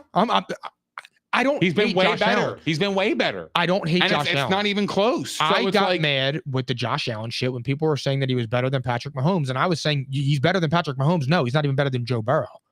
And that's where the whole thing happened, and then the love affair. And that's why I started talking to you, and I couldn't really figure you out with it because I'm like, yo, what is it with this dude? Lamar Jackson in 6 games, he's 6-6, right? 6 passing touchdowns, 6 interceptions in the playoffs. Yes. Right? He has 9 total touchdowns in 6 games. Yep. 57.4 completion percentage. Garbage. And that's it. Yep. Josh Allen in 10 games, he's got 27 total touchdowns. Total. 21 Lamar was 9 21 passing. And he's got, 6 rushing. 64.6% completion. And he's got 2,700 passing yards. 272 a game. Yep. Lamar averages 220 a game. Yep. But again, why do you overlook that he's throwing with bums? Do you think Lamar Jackson would be helped with Stephon Diggs? Because do you think Gabe Davis is all that good? Gabe Davis, you can make an argument, is just as good as any wide receiver that he's ever had, besides maybe Hollywood Brown. Who? I mean, I'm being dead serious here. DeMarcus Robinson, he's the 4th on the Rams. In fairness to Lamar, his receivers haven't been able to stay healthy. Look, that's a whole different story. I don't know what's going on with that because neither can their running backs. Right. So, but the receivers, Bateman was a draft pick. He couldn't stay healthy. You want Kirk in your ass? Yeah. Bateman down your throat. But you know how it is. You know how it is, dude. But I'm so glad. I just think it's bullshit that like Josh Allen gets his whole turnover thing, and it's just like Mahomes has the same amount of turnovers just as much as he does. He won. I know, but like at the same time, he's in a different environment. I love watching you fight for him. He's got one of the best coaches of all time, dude. He's got Andy Reid. He's got fucking McDermott. I'm just happy. And I'm not saying McDermott's not a bad coach. I think he's a good coach. I don't think he's Andy Reid. He's on the hot seat. He should be. He's on the hottest of seats. I think the whole team should be, because when you have a Josh Allen, bro, like I don't know how you just don't give him the proper weapons that he needs. Like I just don't understand that contract now. You're saying prior? Yeah, prior, like Richard. All right, yeah, you had Diggs and but the problem is they went all in on Gabe Davis. They thought Gabe Davis was that number 2, and he never panned out to be the number 2. That was the problem. There was games where Gabe Davis wouldn't have a catch, and it was always on Diggs. And then at that point, their third option wasn't available because they just weren't good enough. So that's why they went out and got a Kincaid. They had to get another tight end to open up the field a little bit because they were always so fixated on one player and Stephon Diggs. That's why the second half of the season, Stephon Diggs got phased out and Kincaid's stock went way up because they were leaning towards Kincaid now. So you know who they should go get? You know who the Bills should be on the horn with? Aiyuk. You think so? Absolutely. Well, I don't even know if they have nasty? Well, I don't think they have the cap space. We just talked about that. You got to learn to work the cap. But Brandon Aiyuk, there you go.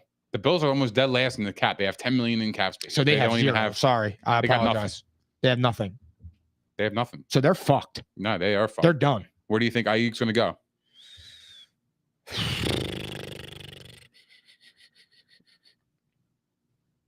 In my heart, mm-hmm. Panthers or Patriots.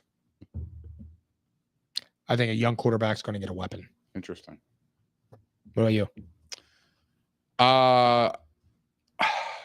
I flirted with this idea that that he was going to go to the Cardinals, Arizona Cardinals. They're not trading him within the division. I think, yeah, and that was the big reason why I kind of leaned off of it. I think, maybe they're Skins, the Redskins. Yeah, because of the Jaden Daniels connection. Yeah, I just think that he would fit fantastically in Arizona. I think if you have Aiyuk with Harrison Jr., you got McBride. You got Trey Benson. You got what's his name, James Conner. Like I think like he would be excellent in Arizona, and they had the cap space. I think they have the third most cap space available, so like he would be a really good fit there. But the Commanders and the Patriots, they make the most sense. Like I feel like those teams needed a wide receiver. Like I feel like more so the Patriots than the Commanders because Commanders have Terry McLaurin and they have other pieces. But like I feel like the Patriots. They have They have the most cap space. They got $43 million in cap, and I feel like this is their opportunity now to go get the wide receiver one. They would be awesome if they got him. That would also solidify me saying they're the second best team in the division because they are with or without him. Oh, I'm sorry, I was talking about the Commanders. Oh, okay, yeah, no, I think the Patriots are. The Patriots need them. I think the Patriots should be the favorite. They absolutely should. Them and the Panthers. Mm-hmm. Spend that money, dude. You got young quarterbacks. You got Deontay Johnson and Aiyuk. Yeah. With Tommy Trembles? Yeah, I just think, dude, I would love to see him with the Cardinals. I think that would be a great addition. It just sucks that it's the same division. What do you think about Davante Adams and all the rumors of him going to the Jets? He's been awesome on wide receiver, too. I mean, it's got to be true, right? I just don't know how they fit him in the cap. They'll figure it out. He's going. He'll be a Jet by Thanksgiving. I think he is going, but the Jets don't have much in space. They're what like it is, though? 4. You know what we're going to do? My Jet up. Let's Jet up. We'll see. Jets are coming. Well, how are they going to fix his deal? Aaron will figure it out. Aaron will fit. 8 will figure it out. 8. I trust the 8. Now look, if they get so you think Davante Adams it's Jet? Yeah. You think it's a home run? You think it's happening soon? I was fucking around. If he gets traded, it would be to the Jets. I think it's real. I don't think it happens. Like you said, money number one, and I believe he really fucks with Antonio Pierce and all them. The only thing I will say is, does he love Antonio Pierce and Crosby enough to deal with Gardner Minshew? Because he said before, I'm not worried about Super Bowls, I'm worried about greatness. Can he achieve greatness with Gardner Minshew? Probably not. Well, can he be a target hog? I have an interesting thing for you. If he gets traded, though, it's to the Jets. I would love to see that. You put Davante Adams on the Jets, because I already think the world of the Jets this year. Well, And they're favored at 14 out of 17. Here's an interesting team. What about the Raiders? What if the Raiders trade Davante Adams to the Niners for Aiyuk? Why not? Why not? Davante Adams is already paid. He's on a winning team. If you put Davante Adams on the fucking 49ers. I'm just saying, what if? Why not? Because the Raiders have 34 million in cap space. The Niners have 31. What does Green Bay? No, Green Bay wouldn't take him back. Although maybe. What do the Packers have? I think the Jags are a sneaky team too. I hope he don't go there. I think the Jags are sneaky. They're a dark horse, I think. But yeah. Yo, I didn't know he was on the Chiefs. Who? The Wentz? Yeah. I'm dead fucking serious. Yeah. Wentz in a lifetime. Yo. We back. I meant to say that earlier when I mentioned him. He's gonna get his second Super Bowl as a backup. We so back. That's crazy. That is crazy. Ain't that crazy? He's gonna win the Super Bowl as a backup quarterback. How crazy would it be? I hope this won't happen. What if Mahomes got hurt, in like week 10 or 11, and Wentz came in and goes on a run and wins a Super Bowl with Andy Reid? Would that not be as a backup? Would that not be the weirdest fucking story of all time? You think that would fix him? If he came in and played like that, mentally, yeah, he'll be a starter next year. Yeah, 100%. Obviously. Yeah, it would fix him. Oh. You think he would get over that hump with the Eagles? No, I have a weird theory about Carson Wentz. If you want to hear it. Yeah, absolutely. Truthfully, I think he had brain damage when Jadeveon Clowney gave him a concussion. Why? Because I think after that, he never processed information as quickly as he did before. If you watch him play. Well, that and the league catches up to you too. Like that too. But I'm always going to root for Carson Wentz. I know. I don't want Patrick Mahomes to get hurt by any stretch. I'm just saying, how weird would that be if Patrick Mahomes and then we're growing crazy and he comes in like Nick Foles and wins the fucking Super Bowl? That would be fire. That'd be a cool story. Bet it. You should place a bet. Maybe. Yo, I actually thought about placing Michael Penix Jr. to be the Rookie of the Year. Here we go. Plus 7,500. We're so back. Yo, what happens if Kirk Cousins goes down, bro? Guess what, dude? That ticket is looking juicy. Wait, who'd you say? Penix. Bro, I thought you meant Bo Nix. Nah, Penix. I mixed them up. That's a good theory. If Kirk goes down, bro. You know what I mean? Yeah. But going back to this trade, what about that? What about Raiders and the Niners? They pick up the phone and say, hey, you know what? We'll give you Aiyuk. You guys give us Davante Adams. I think the fucking 49ers, if the Raiders were to call the 49ers, dude, the 49ers would never talk to Brandon Aiyuk again. Why? Because Davante Adams is worlds better. Yeah, I know, but it wouldn't just be a swap. It would just be Aiyuk and some picks. Maybe. I think they do that. I don't know, though. I don't know. I think that's a great trade. I think it works out for both parties. It lines up with the age. The Raiders get a young wide receiver to pair with a young quarterback. But the point with my problem is he'll get paid. Adams is already paid. He's on a good team, a Super Bowl caliber team. I could see it happening. I like it. But Ayuk's not a 1, bro. That's what he wants to be paid. I know. And you don't do that.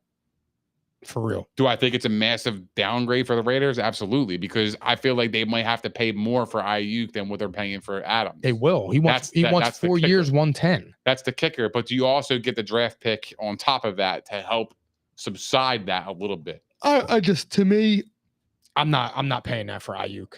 I'm not either. I just think it's an interesting thought because I feel like it fits both parties. Like I feel like Davante Adams wants to win. Yes. He can win with the Niners easily. I mean, him, Debo, and Kittle, it's fucking over, bro. Yeah.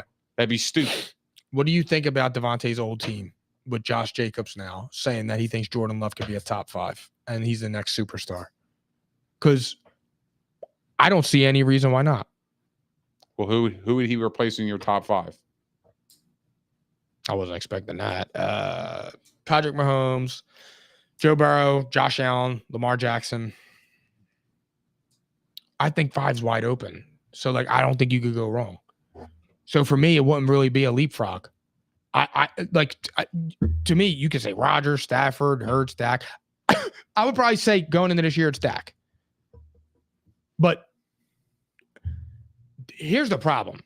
Jordan Love caught on late, and he went out great. At the beginning of the year, he was shaky. Now, look, it's a learning curve. I'm not saying that. But it's so hard to judge Dak right now. I just don't think that Jordan Love's ever going to be leapfrog Stafford. I don't think he's ever going to be better than Stafford. You don't see that? I mean, Stafford won a Super Bowl. Stafford's an elite passer. Who's better right now, Jordan Love or Brock Purdy? Jordan Love or Brock Purdy? I mean, upside, you got to go with Jordan Love.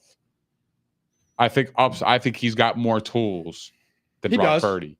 Like, I think that he's got the upside. Like, I love Jordan Love. But I also like Brock Purdy. Like, I feel like he just gets the flack because of his situation. Like, bro, he's just on a good team.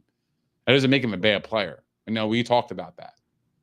Like, I don't think Brock Purdy's a bad player. I think he's a good player. So, like, I just think that the team that he's on, he's just never going to get the proper respect. So, like, I think the upside is Love. So, my thing with Love is, did you think he balled out in the playoffs? Absolutely, he balled out. But I don't think he's ever. Trust that? But I don't think he's ever going to be better. Like, do you think he's better than Dak? No, not current day. But again, do you think he has a higher upside than Dak?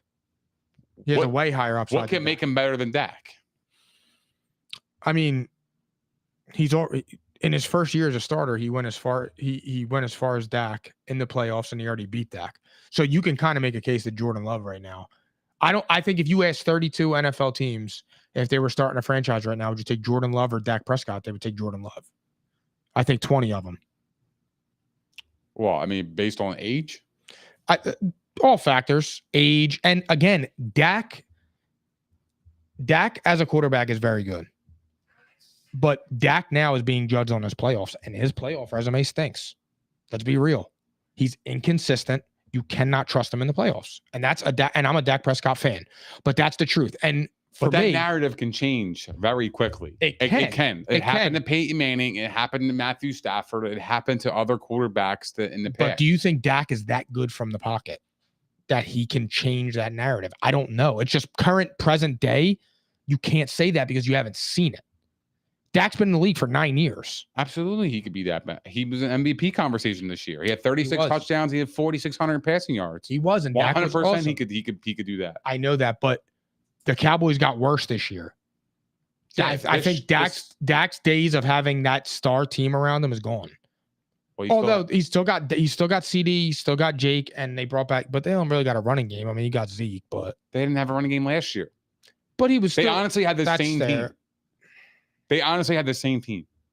That's kind of true. Well, no, they lost Zach Martin. Okay. Fair. So, I mean, Trevon comes back. They lost Gilmore. I mean, it sucks, man, because I like Dak, dude. Like, I said it before, dude. If they won a Super Bowl, I wouldn't even be that pissed because it's like, I'm a big fan of Dak. But at some point, somebody's got to get held accountable. And when you're the leader of the team and you make that kind of money, bro, my thing is his team doesn't believe in him. How are we supposed to believe in him? He threw for 36 touchdowns and 4,600 yards, and Jerry Jones was like, yo, I'm not paying you top tier money. Why? Because they want to win.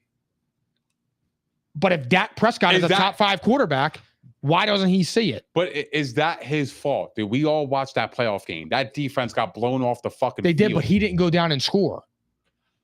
I know, but he was 21-0 before a punt. But he didn't keep pace with them. He couldn't even score. I understand that. I just feel like when you have to score 40-something points, like I feel like the accountability's got to be on the defense. It is, side. and that's part of it too. But the other problem with it is, and that's why McCarthy kept his job, because it was the defensive side of the ball. But how many times every year do I have to? It's going to start again this year. We're getting into August now. They're going to get somebody. Well, no, there's not really anybody out there that'll make a difference. But you'll see. They're going to beat up on some shitbag teams. Dak Prescott's record against good teams is also awful. It's under 500 by like fucking 11 games. Yeah. But then you see it and it's like, it's going to happen again, dude. They're going to be 5-1 or 4-1 or something. That actually, I'm wrong because they have a tough schedule. They got a tough schedule, so who knows? But it's going to start again. Super Bowl. I'm honestly shocked that this happened to the Cowboys. I can't believe it. I really thought it was our year. It's going to happen. It's happened every year.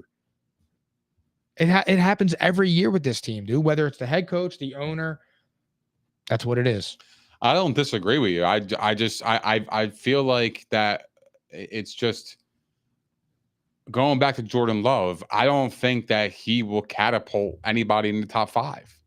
Who's your top 5? Like, he would have to win a Super Bowl, or he would have to go to the championship game again this year for him and put up amazing stats back-to-back Jordan years. Love beat Dak and got as far as Dak in the playoffs with a bunch of no-name wide receivers.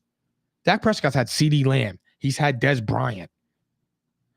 It's hard, bro. It's hard. And I'm not being a hater here. You know this. And Aaron Rodgers has had Davante Adams for how many years and has never won shit. But he at least got to the championship game. He was a 1 seed. I get that, but he's always choked. And that's fine. But what good is a champ? Like, so is Dak Prescott a choke artist?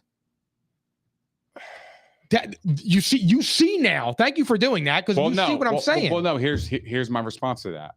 We look at Aaron Rodgers as one of the greatest of all time, right? Like, he's one of the greatest quarterbacks we've ever seen. From just a perspective of playing the quarterback, just eye test, statistical, everything. Like, when you watch Aaron Rodgers, he was one of the best of all time, right? He's expected to win multiple Super Bowls. I didn't look at Dak Prescott as a 4th rounder and say that guy's he's supposed to win multiple Super Bowls. Like, I didn't have that expectation of Dak. And I don't think that was his expectation when he was drafted as a 4th round quarterback. I think he exceeded expectations as a 4th round quarterback. And that's what made him be the Cowboys franchise quarterback, from exceeding expectations from year 1, right? Because he was a 4th round quarterback. Yeah. And he went on that crazy run, and then he became the franchise quarterback. But nobody looked at Dak Prescott and was like, yo, he's a Super Bowl type of quarterback. But we look at Justin Herbert as he's a Super Bowl caliber quarterback. Not me. We look at Trevor Lawrence, Super Bowl caliber quarterback. Because of the build. We look at Joe Burrow, Super Bowl caliber quarterback. Right. But we don't look at Dak Prescott as a Super Bowl caliber quarterback. That's the difference. The problem is, again, and look, you're right in this. Extra scrutiny does come with Dallas. Yeah, absolutely. The problem is, again, is that he's had 8 years and he's had bomb squads.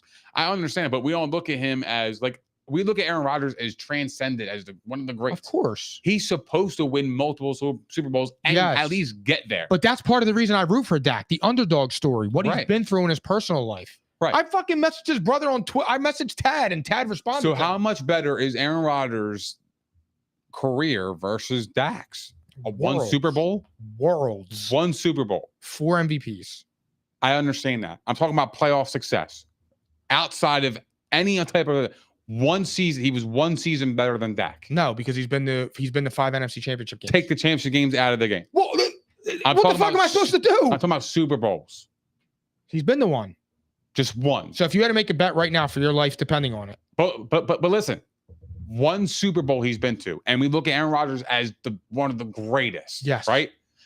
We murdered Dak, and he's never been to a Super Bowl. But the only difference is 1 appearance. But he's never been past the 2nd round. But think about the pendulum. It doesn't even add up. The scales don't even add. No, it doesn't. Nick, we're talking about championship games matter. We're talking about Hall of Fame status, one of the best of all time, only 1 Super Bowl appearance. We're talking about one guy who's just with a story franchise, has no Super Bowl appearance, but has the expectations to the moon. You know why? And he's a 4th round pick. You know why? Nobody has ever. You know why? Why? Because he's never made it past the 2nd round. The Cowboys as a whole have never made it past the 2nd round. But he's being paid like he's in that Aaron Rodgers category, and that's the problem. He's being paid like that because that is just the market. Well, I can't do anything about that. That's not my problem. I understand. The pay really has nothing to do with how we should judge quarterbacks. It does. It absolutely 100% does. See, maybe that's our mix-up. Maybe that's what it is. When you're paid like a big boy, you got to do big boy shit. I totally. But here's get the other that. thing. I get that. But we don't know. But my thing is, quarterbacks like Baker are getting $30 million a year, bro. Like, that's a bargain. Back in the day, $30 million a year was like you were the fucking GOAT. Who has more playoff wins, Baker or Dak?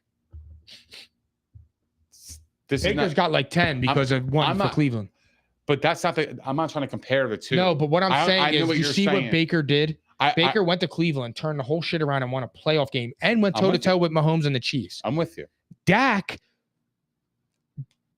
like true resume is he beats bad teams and he struggles against really good teams. That's truly Dak's resume if you're looking on numbers. Well, Dak is consistently awesome week in and week out too. Statistically awesome. Against bad teams, though, is it doesn't matter. His win yes, it does. No, it doesn't matter. Win compilation is against teams that are under 500. But the reason why it doesn't matter when it's against bad teams because he's still doing his job regardless. But Nick, you know that the numbers to beat up on teams. But you know the numbers are skewed when you're piling the fucking numbers on against the Giants in a 40-0 win, and then you're losing to the Patriots in a fucking 10-3 game. That happens. It does happen, but it only happens against good teams with them. And then their occasional letdown, like when they lost to the Cardinals. Yeah, but Dak's MO is that he beats the shit out of bad teams and he struggles against good teams. That really is it. That's truly it. I mean, look, does Dak struggle or does the whole team struggle as a whole? Dak, look at his numbers. Because his numbers are skewed, though, because when you're down by 30 in the third quarter and you're fucking throwing yourself back into the game and you're throwing the ball 30 times, yeah, bro, your numbers go up. You're not running the ball. Yeah, look, I get it. I do. I don't know what we're arguing, actually. Like, what are we arguing? Are we arguing that Dak is just not? We're arguing that we're saying that. Are you arguing that Dak is not? Like, what are we arguing? Like, I thought you were saying, like, with Jordan Love versus him about Dak Prescott being a top 5 quarterback. And I'm saying that Jordan Love can leapfrog him. And it's like, I don't believe why can't he? Because it's like, Dak, what has Dak Prescott shown you outside of the regular season? He's shown you nothing. Look, I understand what we're saying, right? And I get that. I think Jordan Love's a fantastic story, and I'm not going to deny that. But let's give this a little bit more time. Dak has been consistently good throughout his career. Outside of the years that he's been hurt, Dak has been consistent as a 4th-round draft pick. Now, yes, look, draft status doesn't matter. It does to in accordance to the context, because Dak proved himself, got a contract, and has stayed in the league and has been consistently delivering great statistical numbers. He has, but he has put him in the top 5 category in terms of quarterback without the playoff success. Right? Nick, you've never said that Kirk Cousins was a top 5 quarterback, and they're the same numbers. They're fucking identical. I understand that. I get that, but I don't get it. What do you mean you don't get it? I just don't understand it. So how is Dak Prescott a top 5 quarterback, but Kirk Cousins isn't there then? Because, well, we're going top 5 based on just from last year. Bias. Sorry, yeah, because he was an MVP conversation. I can't leave him out of the conversation. I got you. Go ahead. That's the only reason why he's my top 5. But he was excellent last year. He was. But he's like that usually year in and year out. Dak Prescott is consistent. Now, with Jordan Love, with his second year, is he going to be the same Jordan Love as he was last year? Can he be better? Yes. Can he be worse? Yes. Can he regress? Absolutely, he can regress. Now you have a lot more film that defensive coordinators can work with. They can dissect your weaknesses, exploit your weaknesses. They know what your strengths are, so they can cover that up and try to their best to defend what you're good at. It's a lot different in the second year for a quarterback. Now, look, I think he was fantastic. Do I think Jordan Love can play? Yes. But do I think that it's a home run that he's just going to be consistent as Dak was his whole career? No, that's not a home run at all. Because he can 100% regress this year. 100%. And then, you could look at Green Bay like, wow, that was smart by them by not maybe, paying him off the rip. Bro, Dak is 28-34 versus teams who finished the year above 500. Okay. Okay. When you look at All it, right, I got it. I got you. So what? I'm just saying. What's his record as a total? His record as a starter? Yeah. That's the bottom line. 73-41. Damn good. It's fucking awesome. Fucking awesome. I'm not saying that. 73-41. It's a lot of winning. I mean, bro, that is amazing. And he's got 2 playoff ones to show for it. I get it. It hurts. I get it. I get it. I understand it. It's and like it has to be held like, against them. It's like I'm battling the Josh Allen narrative. It's like the playoff success. Like to me, they're 2 fucking awesome quarterbacks that like, if my favorite team had either of those quarterbacks, I would be fucking ecstatic. Well, I've said a million times that Philly would love Dak Prescott, but the problem is that if Philly would love Josh Allen, if Philly would love all the quarterbacks. But my problem is that I do this shit all the time. You can't love Dak Prescott and tell me that Donovan McNabb sucks. You can't do it. You cannot do it. I'm just saying. Well, I didn't like McNabb because of the heartbreaks. Yeah, I mean, obviously, like that comes with the territory of being a fan. Brother, I love you so much, bro. You're making me so angry. But that comes with the territory of being a fan, bro. That's why I'm more critical of McNabb than I would be of Dak. But I'm critical of Dak because I'm a fan. So what you're saying, and that shows you that I'm not being a homer. If anything, I don't want to be saying that about Dak. But how do we could say Donovan McNabb blows because he can never get over the hump when Donovan McNabb was in 5 NFC championship games and a Super Bowl, and Dak Prescott has never been to a championship game, and we're talking about Dak Prescott like he's really like that. It's 2 different eras, too. Yeah, Dak Prescott's in an easier era. What? In terms of what? In terms of defense, hard hitting. Yeah, defensive heart, absolutely, and offense. 100%. But that benefited the Eagles because the Eagles had one of the best defenses ever. And Eagles had a great defense. We Eagles don't have to go there. They also had Todd Pinkston and James Thrash. I understand that. But back then, offense, when you could win with receivers like that, it was proof. Because you had running backs. But back then, there wasn't like stud receivers like that. The best fucking receiver in the NFC was probably Joe Horn. Bro, now you got a whole plethora of wide receivers. The talent is way better on the offensive side. You have a lot of better teams. There were no wide receivers in the 2000s? I'm saying the teams now are a lot more skilled than they were back then. 100%, dude. 100%. We'll see. So what are your expectations for Dak this year? Like, bro, you had Joe Jurevicius starting over and being an all-pro back then. Like, he would never even start in today. Jurevicius was nasty. He was all right, but like I'm talking about like now. I know. Like I'm telling you, like the league has gotten better. That's all I'm saying. I know. So like, yeah, like absolutely. Yeah, Dak is fucking awesome. Dak's he's a great quarterback. He's damn good. And I've never said anything otherwise. I just don't know. I'm not willing to put Jordan Love one season ahead of Dak. I've said that. Like, I just don't see that. I've said that, but you already have, according to most people, Jordan Love is better than Jalen Hurts. Who said that? I've read it on Twitter and online and shit, and I've seen it on ESPN or whatever the fuck I was watching. But like, you look at it and it's like, I don't think they think that he's better. I think that's what they prefer. And we've talked about this though. Like we were saying, like Dak and Jalen, and I think they're pretty much the same quarterback to me. But Jalen Hurts has had more success leading a team in the playoffs. So it's like, how do I say I can take Dak Prescott over him for a full season? If I'm taking them for a full season. Like, do I think that the Eagles with Dak Prescott instead of Jalen Hurts are worlds better? No, I think they're similar. I just do. I mean, look, we saw what Dak can do with just CeeDee Lamb without a wide receiver number 2. Could you imagine if you had AJ Brown and Davante Smith? He had Des Bryant and whatchamacallit? Fuck was his name? Gallup. Bro, Gallup was Come on. We're talking about Gallup with Davante Smith. I'm talking about the wide before receiver. His ACL, Gallup got a contract because Gallup was awesome. I know. I don't know what happened to him. He had one year. But he's not Devontae Smith. Devontae Smith is a proven commodity. He's a Heisman Trophy winner. Like all I'm saying is come in the league. All I'm saying is I've never watched Dak Prescott get to an NFC Championship game. So until then, he can't get there for me. Not that he can't get there, but I've never seen him in those big pressure moments because he hasn't gotten there. So where's my judge? So you taking Dak or you taking Jalen? I'm taking Jalen. He's shown me that he's proven to me that he could win in the playoffs. He took over a franchise that was in fucking chaos. He did it with a rookie head coach. His second year, he followed up. He went to the Super Bowl, and he played one of the best games I've ever seen by a quarterback in the Super Bowl. I can't argue that. I can't argue the Super Bowl performance. Oh, his team is so good. What is he supposed to sign fucking bad players? No, but I mean, it's not. But that's also, but it's a factor. The Eagles were a fucking bomb squad. You know what's so funny? Nobody talks about this.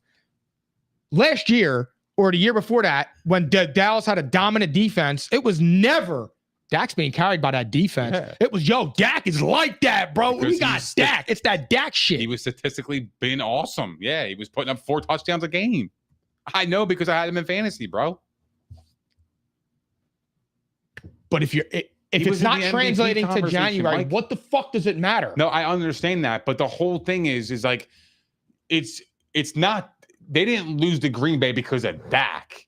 He played a part in it, absolutely. Dak was fucking garbage that game, bro. They gave up the 40 points in defense. Their defense was Swiss cheese. What team scored the first? What team scored the first touchdown? Was it the pick six? Was it? No. It was 7-0 Green Bay, right? Yeah. So after you score, they went on the field. Listen. After you score a touchdown, what does special teams do? They kick the ball back to Dallas, right? Yeah. Who's the quarterback of Dallas that comes out there with the offense? No. Just follow me. Who's the quarterback that comes out there with the offense? Okay. Dak. I'm with you. 3 and out. Yep. 3 and out. Yep. 3 and out. Pick six. Because it was 21-0. You had the ball. Why didn't you score? I just need to know that. The defense got fucking worked. I get it. But it wasn't like, oh, we had to score 40 to win. You couldn't score 7. So what am I looking at? Why is Dak not getting any blame for that? Just tell me why, and I'll shut up about it. Because if that was Jalen Hurts, and Jalen Hurts got fucking dog walk like that, he stinks. He can't win. He's not doing this. He's not a top 10 quarterback. Where's the blame? So much changes though when a team scores first quickly like that and puts pressure on you. Your $60 million quarterbacks respond to pressure. Listen, your whole game plan changes. Because now, if you don't score a match, now you're already looking in the face of a 2-score deficit immediately. That's better for Dak Prescott. He just threw for 4,600 yards and was a top 5 MVP candidate. So he should have threw them back into the game. No, I understand that. I get that. But what I'm saying is it's very difficult. It's a different magnitude in the playoffs when you're playing, when you're down 14-0 after one punt. It's a different magnitude, but bro. It was 7-0. Your whole game plan changes. The team, Green Bay, basically knows what you're going to do. Your run game is out. You didn't have a run game to begin with. Now you're definitely not going to run the ball. So what are you going to do? You're going to pass the entire game, which is what they did. And they were 3 and out, and Green Bay kept scoring at will. Did Dallas have a good run game during the regular season? No. How did they win their games? How did CeeDee passing the ball, playing good defense? Their defense was good. How did CeeDee Lamb have all of those yards? Because they were in games. Because Dak Prescott was throwing him the fucking ball. But they were in games. So 7-0's not in game. 14-0's not in game. 14-0 is a deficit in the playoffs. It was different. And then who threw the dagger to make it the game over? No, and I understand, and that happened. But I didn't blame everything on the Cowboys as a whole. I said he gets part of the blame. 100%. But it doesn't help that after one punt, I'm down 14, bro. Do you agree with me? Like, that sucks. Do you agree with me that for any quarterback? Do you agree with me that if that was Jalen Hurts in that position, or Brock Purdy, they would have got fucking shredded, that it was all their fault? Do you agree with me on that? Jalen Hurts and Brock Purdy, they would have said they were trash. Because I already hear that Jalen Hurts is trash now. I don't hear that, but I think I hear that Jalen Hurts. I think people have the reservations about them, and that's fair. They do, and that's fine. But I'm not saying that. I'm telling you, I'm just saying what I believe about Jalen Hurts. I believe Jalen Hurts is a good quarterback. Yeah, I absolutely do. I think people are overstating how bad he was last year. I don't think he was terrible. No, and I get that, but like, you're putting Jalen Hurts over Dak. And to lead a season for me, yes. Yeah, but the only reason why you're doing that is because playoff of that success. One season that they had. Playoff success. And I understand that, but when you look at the Eagles roster that season, yes. You look at Dak Prescott. You don't think Dak Prescott could have led that team to the Super Bowl? I don't know that because I don't know if Dak Prescott can do it. He's never showed me, and you're acting like Dak Prescott's played with bums. I mean, let's be real here. I know, but I feel like you and I understand that. I feel like the Cowboys have always been missing the number 2 wide receiver. Bro, they've always had been missing them. He didn't have Des Bryant and Michael Gallup. It was Amari Cooper. It was Cooper. He had Amari Cooper. I forgot about. He had Maury. Yeah. And the whole season turnaround with that shit when they gave up that first Mari round was pick. always hurt too, though. Not always. He not got hurt. always. Mari went off. And he would disappear in a lot of big games too. He has. Oh, so now you're blaming the wide receiver. I mean, yeah. Well, where was Dak in the beginning of that game against Green Bay? Did he disappear? No, but again, you're gonna kill a man for going 3 and out on one possession, and then all of a sudden he's down 14-0, and you're gonna. Well, why was he down 14-0? Because of the defense, right? Yeah, but when it's 14-0, bro, you got to get something going. Absolutely. Let me ask you a question. If 14, I had 3 plays. Fuck it, how am I gonna get going? My defense is getting crushed out here. I'm already down 14. I did 3 plays. I mean, but that's what I'm saying. Like those circumstances matter in the whole grand scheme of the you watch somebody come down from 27-3. But that dude's different. I know. You know how I am with that. I say the same thing. You can't compare him to legend. Can't compare him. But I'm just saying. I know what you're saying about Dak Prescott. If you're saying talent for talent, throwing the ball out of the pocket, 14-0. Think about the pressure that Dallas was under after 14-0, bro. Right? 14-0, being at home, you're playing against a wild card team that you should be smoking. You were the 2nd seed, bro. They were like fucking 13-point favorites or something. They were heavy favorites. And I picked Packers because I told you heavy favorites. It's the same story with them. You can't trust them. You can't trust them, and I will continuously say it until they prove me wrong. Dallas is not going anywhere. But that has nothing to do with to me, it had nothing to do with Dak Prescott's ability to play quarterback. I know, but Dak Prescott hasn't shown you the ability to win the big game, and neither did Peyton Manning. And the conversation never stopped until he did it. And the conversation now with Dak will be, yeah, he's all right in the regular season. Again, but that comes down to being so damn early and quitting early on these quarterbacks. I'm not quitting on Dak. I know, but a lot of the media does. We're like, oh, can he get over the hump? Can this guy do it? Can this guy do it? Peyton Manning, it took him fucking 9 years. We never questioned him. He was the biggest turnover machine in the league. And guess what? We never questioned him. They always looked at him and was like, damn, he could do it. He has fucking greatness. But Peyton's like his 4th year was when he was terrible with interceptions. His rookie year and his 4th year, oddly. Dude, he was bad in the first 6 years. No. His second year, he went to the playoffs. Went to the playoffs, but statistically, I'm talking about I think turnovers. Year 4, his 4th year was garbage with interceptions, dude. He was terrible. Right. And people panicked. And they could have gave up on him right there. And guess what? They didn't. But has Dak really shown you anything that where you're like, you need to pay him 60 M's? Well, he showed me that he could throw for 36 touchdowns and have 4,600 passing yards. That's pretty fucking good. And you know what you got out of it? Mike, I understand that. But if you can do that for me in the regular season, you can set my team up to get me into the playoffs year in, year out, and give my team a chance. That's all I can ask for, bro. But why don't the Cowboys believe in him? Because don't say it's negotiating. It's not negotiating.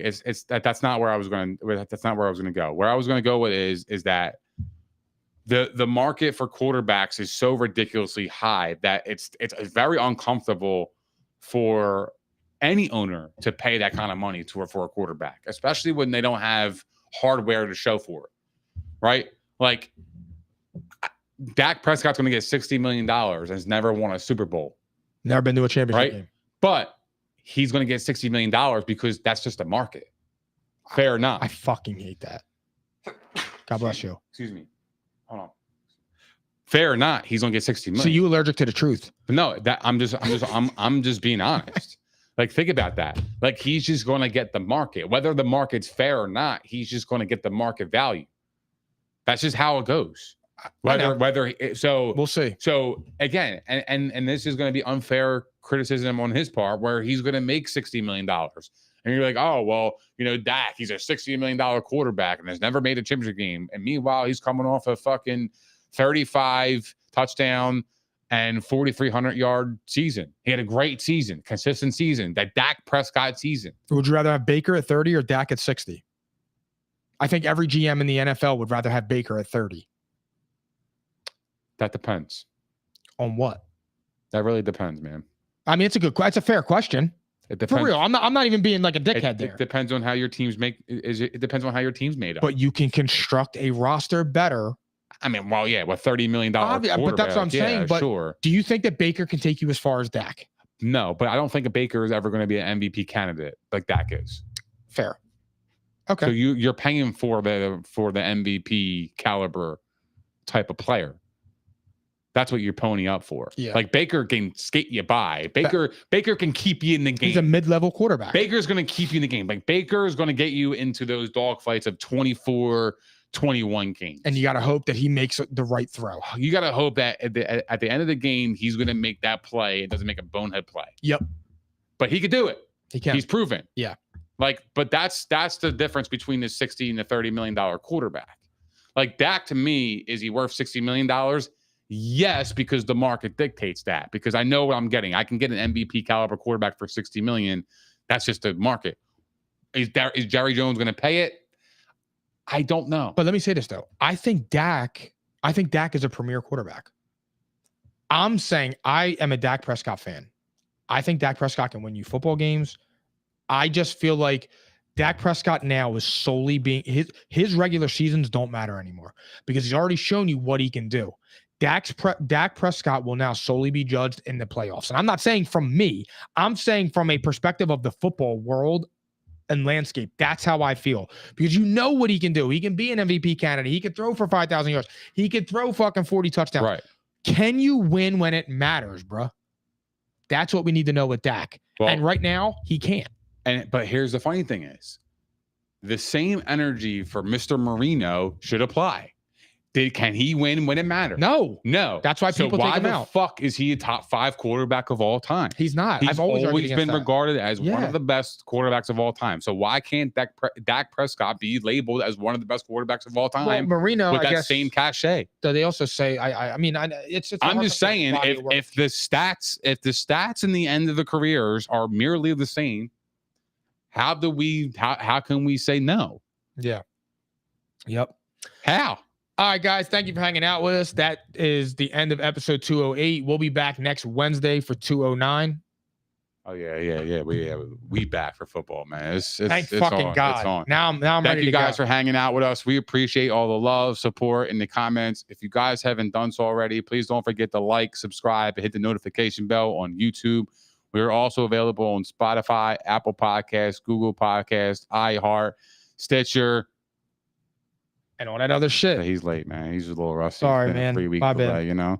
So yeah, and then we will see you guys next week at P&I, baby. Peace. We out.